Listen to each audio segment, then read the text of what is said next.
Welcome to Process News Now. Today's edition is brought to you by Endress & Hauser, People for Process Automation. I'm your host, Don Horne, and this is your process industry news. Our top story, the nation's agricultural manufacturers see economic opportunities in the Trans-Pacific Partnership Agreement. Then, as Albertans prepare to go to the polls in the spring of 2019, that province's Green Party is working hard to remove the misperception that it wants to shut down the oil sands. And finally, a look at how one major Canadian asphalt company now has a much clearer picture of its inventory thanks to the incorporation of some cutting-edge software.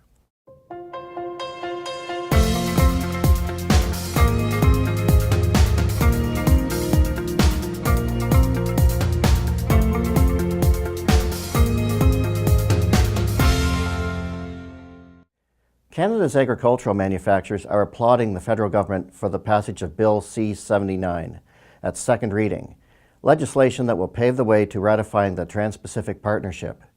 The Chair of Agricultural Manufacturers of Canada's Board of Directors, Rochelle Andreas, says that the Comprehensive and Progressive Agreement for Trans-Pacific Partnership, or CPTPP, represents a huge opportunity for Canadian farmers and agricultural equipment manufacturers.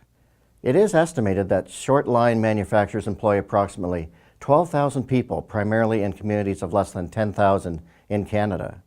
And Andreas feels that a quick implementation of the CPTPP will strengthen trade with key international markets and increase export opportunity within the industry. The agreement will provide access to 10 critical markets, including Australia, Brunei, Chile, Japan, Malaysia, Mexico, New Zealand, Peru, Singapore, and Vietnam.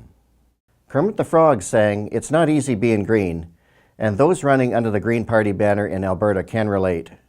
At a time when the province's oil industry is still struggling to recover, with many blaming environmentalists for blocking new pipeline projects, Alberta's new Green Party leader, Cheryl Chagnyon-Greyeyes, has some mistakenly believe the provincial Greens want to shut the oil sands down. Chagnyon-Greyeyes said she too is in favor of studying green energy options, but stressed Alberta also needs to keep its bitumen processing jobs in Alberta, adding that as someone who drives a car, she understands the need for oil at this point in time. However, she adds that utilizing the oil sands can be done in a better, smarter, more environmentally conscious way that respects Indigenous communities. The Green Party's official policy calls for a moratorium on development of additional tar sands projects until the impact of existing and approved projects can be studied. It also says the party opposes the approval and construction or expansion of any pipeline for transporting Alberta bitumen. During her recent run for the party leadership, Chagnyon-Greyeyes encountered more curiosity than hostility about her party, adding many Albertans aren't happy with the federal government's recent purchase of the Trans Mountain Pipeline project. And finally, the story of how one major Canadian asphalt company installed an automation system to substantially better reconcile the amount of product that was coming in and out of its facility. MacAsphalt Industries had been using traditional manual methods for inventory reconciliation through spreadsheets, daily dips, and having employees physically walk on top of each tank to record the levels, all of which did not provide a full, accurate picture when doing inventory. By incorporating a new wireless automated system that was able to interface with the existing monitoring systems, MacAsphalt can better manage logistics and confirm quality control, which includes reducing the risk profile in tank level management, leading to fewer incidents.